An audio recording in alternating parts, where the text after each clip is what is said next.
देश भर के लाखों पेंशन भोगियों के लिए बहुत अच्छी खबर आ रही है कि संसदीय समिति ने पेंशनरों के संगठनों की मांग को उचित बताते हुए सरकार को 5% से ज़्यादा पेंशन बढ़ोतरी पर विचार करने के लिए सुझाव दिया है। जी हां, जो पेंशन भोगी 65 वर्ष से ऊपर हैं उन्हें हर 5 साल में 5% से ज़्यादा पेंशन बढ़ोतरी पर विचार करने के लिए यहाँ पे संसदीय समिति के द्वारा सुझाव दिया गया है और वह दिया गया है पेंशनर संगठनों की मांगों को ध्यान में रखते हुए। पूरी खबर आप विस्तार से देखेंगे, लेकिन उससे पहले अगर आपने चैनल को सब्सक्राइब नहीं किया है तो चैनल को सब्सक्राइब कर लेवें और इस वीडियो को लाइक कर देवें ताकि हर अपडेट आपको मिलती रहे। चलिए देखते हैं इसमें है कि पेंशनरों को 65 वर्ष की उम्र पूरी करने पर 5% ज़्यादा पेंशन मिलनी चाहिए। साथ ही हर 5 साल उम्र पूरी होने पर इससे 5% इजाफा करते जाना चाहिए, यानी कि 70 साल पर 10%, 75 साल पर 15%, 80 साल पर 20% अतिरिक्त पेंशन मिलनी चाहिए। तो यहाँ पे आप देख सकते हैं कि हर 5 साल बाद में पेंशन बढ़ोतरी का यहाँ पे संसदीय समिति के द्वारा बेहतरीन सुझाव दिया गया है और यहाँ पे बताया गया है कि हर 5 साल बाद में यहाँ पे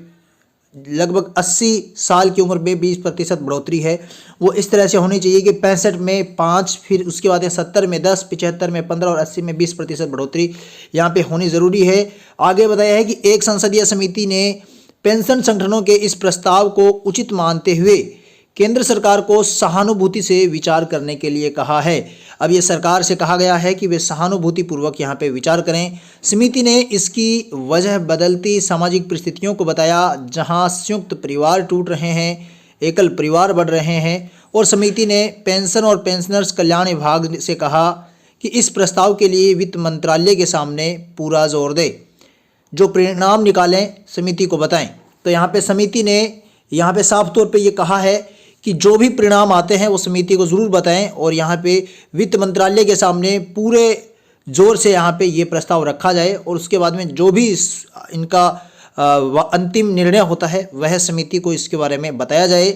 साल 2050 तक देश में 60 साल से अधिक उम्र के नागरिकों की संख्या तेज़ी से बढ़ चुकी होगी और समिति ने कहा कि पेंशनर्स की करीब 20% शिकायतें 60 दिनों की निर्धारित अवधि में निस्तारित नहीं होने पर भी चिंता जताई है।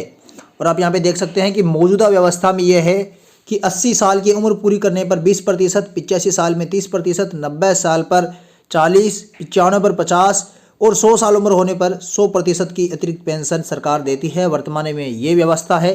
हालांकि 80 साल पर 20% की पेंशन बढ़ोतरी की व्यवस्था मौजूदा व्यवस्था है, लेकिन इसे बदलते हुए 65 साल से ही इसे बढ़ाते हुए बढ़ते क्रम में यहाँ पे लागू करने के लिए कहा गया है। और समिति ने कहा कि यह व्यवस्था 65 साल की उम्र से शुरू होने चाहिए और इसे गंभीरता से इस पर विचार होना चाहिए, क्योंकि आपको पता है कि जो पेंशन भोगी जो अपने पेंशन के सहारे ही अपने जीवन यापन करते हैं उनकी पेंशन यदि बढ़ती नहीं है, लगभग 80 साल होने तक उनकी पेंशन नहीं बढ़ती है, तो वह उनके लिए बहुत ही मुश्किल भरा समय होता है। और ऐसे में जहाँ पे महंगाई भत्ता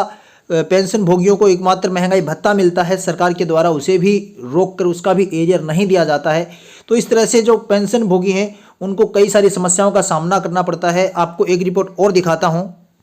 तो आप यहां पे ये दूसरी न्यूज़ देख सकते हैं। पेंशन भोगियों की शिकायतों को लेकर यहां पे बहुत बड़ी अपडेट आई है और समिति ने यहां पर भी चिंता जताई है। आपको बता दें कि पेंशन भोगियों की कई तरह की शिकायतें होती हैं जो कि संबंधित विभाग है या फिर जो बैंक है उनके द्वारा समय पर हल नहीं किया जाता है, जिसको लेकर वे काफ़ी ज़्यादा परेशान होते हैं। और उसको लेकर भी यहाँ पे समिति ने चिंता जताई है और कहा है कि इसके लिए ऑडिट पैनल है, यह तैयार होना चाहिए। आपको बता दें कि 7वें वेतन आयोग में पेंशन भोगी अपने शिकायतें ऑनलाइन या पेंशन संघों के माध्यम से या डाक के माध्यम से भेज सकते हैं और यहाँ पे उनकी जो समस्याएँ हैं उनकी सुनवाई नहीं होती है। 60 दिनों से ज़्यादा समय बीतता है, कई बार तो काफ़ी लंबा टाइम निकल जाता है, उनकी सुनवाई नहीं होती है। और ऐसे में संसदीय समिति ने 60 दिनों की निर्धारित समय सीमा के भीतर पेंशन भोगियों की शिकायतों का निवारण न करने पर चिंता व्यक्त की है और केंद्र से प्रमुख शिकायतों के क्षेत्रों की पहचान करने और उनकी प्रणाली को कारगर बनाने के लिए सामाजिक लेखा परीक्षा पैनल का गठन करने के लिए कहा है। तो आप यहाँ पे देख सकते हैं कि पिछले कुछ दिनों में पुनः पंजीकृत शिकायतों की संख्या में भारी वृद्धि को देखते हुए समिति ने एक जवाबदेही तंत्र स्थापित करने के लिए और शिकायत निवारण अधिकारियों की उचित गुणात्मक कार्यवाही के लिए बिना शिकायतों के संक्षेप में निपटान के लिए जवाबदेह ठहराने की व्यवहार्यता का पता लगाया और स्थापित करने का सुझाव दिया। और इसमें सरकार से 65 वर्ष की आयु में पेंशन भोगियों के यूनियनों की 5% का भुगतान करने को कहा। अतिरिक्त पेंशन 70 वर्ष पर 10%, 75 पर 15 और 80 पर 20% पेंशन सहानुभूतिपूर्वक विचार करने के लिए यहाँ पे केंद्र सरकार से विचार किया गया है। हालांकि अब देखते हैं कि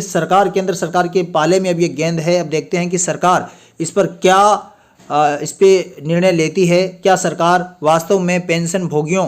के लिए यहाँ पे सहानुभूतिपूर्वक विचार करते हुए क्या यहाँ पे पेंशन भोगियों के जो पेंशन है उसको अतिरिक्त पेंशन के तौर पे बढ़ाती है, या फिर जिस तरह से महंगाई भत्ते जो कि डीआर का एरियर महंगाई राहत का एरियर पेंशन भोगियों का है वह सरकार देने में आनाकानी कर रही है। क्या इसी तरीके से यहाँ पे सरकार इस पर भी इसको ठंडे बस्ते में डालती है या फिर इस पर विचार करती है। आगे इसमें लिखा है कि विभाग से संबंधित कार्मिक लोक शिकायत और पेंशन संबंधित संसदीय स्थायी समिति ने अपनी रिपोर्ट पेंशन भोगियों के शिकायत पेंशन अदालतों का प्रभाव और केंद्रीयकृत पेंशन भोगियों की शिकायत निवारण और निगरानी प्रणाली शीर्षक से ये सिफारिशें की है। आगे इसमें बताया है कि जो पेंशन भोगियों के लिए यहाँ पे सी पेन ग्राम्स पेंशन भोगियों की पेंशन शिकायत संबंधित शिकायतों के त्वरित निवारण और प्रभावी निगरानी के लिए एक केंद्रीयकृत वेब सक्षम पेंशन निवारण और निगरानी प्रणाली है। और पेंशन भोगी अपनी शिकायतें ऑनलाइन या पेंशन भोगी संघों के माध्यम से डाक के माध्यम से भी अपनी शिकायतें भेज सकते हैं। वर्ष 2020-21 के दौरान 26 जनवरी 2021 तक कुल 39,975 पेंशन भोगियों की शिकायतें प्राप्त हुई, जिनमें से 35,409 का निवारण किया गया। और रिपोर्ट में प्रमुख मंत्रालय और विभागों के विवरणों का उल्लेख किया गया, जहां निपटान के लिए 60 दिनों की समय सीमा का उल्लंघन किया गया था। तो अब देखते हैं कि इस संसदीय समिति की सिफारिशों को मद्देनजर रखते हुए केंद्र सरकार पेंशन भोगियों के लिए कौन से कदम उठाती है। हालांकि चुनाव नज़दीक है और ऐसे में चुनावी साल है 2022 और ऐसे में आपको चुनावी साल में इस तरह के फ़ायदे मिल सकते हैं। इस तरह की घोषणाएं हो सकते हैं सरकार की तरफ से कि पेंशन भोगियों को कुछ ना कुछ स्पेशल तोहफा दिया जा सकता है। यदि 60 साल की उम्र से 65 साल की उम्र से अतिरिक्त पेंशन देने पर यदि सरकार कोई मोहर लगाती है तो यह पेंशन भोगियों के लिए बहुत ही अच्छी राहत भरी खबर होगी, क्योंकि इस बढ़ती हुई महंगाई के दौर में जहाँ पे बीमारियों का दौर चल रहा है और ऐसे में पेंशन भोगी जो अपने पेंशन के सहारे अपने जीवन निर्वाह कर रहे हैं उनकी पेंशन बढ़ोतरी कि वास्तव में जायज़ जो मांग है वह सरकार पूरी करती है तो उनके लिए बहुत ही अच्छा रहेगा। आपको बता दें कि इसमें आगे बताया है कि सुशासन सप्ताह है ये केंद्र सरकार शुरू करेगी, जिसमें सुशासन सप्ताह के हिस्से के रूप में विशेष रूप से ग्रामीणों में और सार्वजनिक शिकायतों के निवारण और सेवा वितरण के सुधार के लिए सोमवार को एक राष्ट्रव्यापी अभियान शुरू करेगी, जो कि कार्मिक लोक निवारण लोक शिकायत और पेंशन मंत्रालय द्वारा 20 से 25 दिसंबर तक मनाए गए सप्ताह के दौरान कार्यक्रमों की श्रृंखला बनाई गई है।